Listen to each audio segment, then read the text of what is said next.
How would you pitch golf now to people now, right now, in terms of from a sponsor's point of view? What is it that the golf fan gets from the sport? Or do you think, is that part of your depression? You just at the moment can't see a way through it for now? Well, I mean, it would be difficult for me because I'm not getting anything from the sport.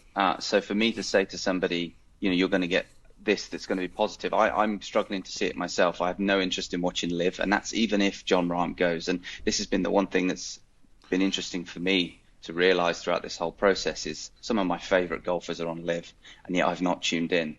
So actually, I'm less of a follower of the golfer than I thought I was. And it just shows that the actual system and the structures that underpin a sport, I think, are far more valuable. And actually, even if you go back to the pandemic, that was the one thing that was highlighted to me anyway during the pandemic. We took systems and things for granted that were far more fragile than I think any of us realized. And so these things take decades to build, the European Tour, the PGA Tour, and they're not successful just because they're successful. I mean, they're successful for a number of important and intrinsic reasons, and that's why we value them. And I don't think at the moment professional golf is no, it no longer reflects those values that it used to, that brings people into the sport, and myself would be included in that. So, I do think there is an opportunity, however, moving forward for the PGA Tour. It's going to require them to be a lot more open-minded and think globally as to creating a product that's going to have to start looking very different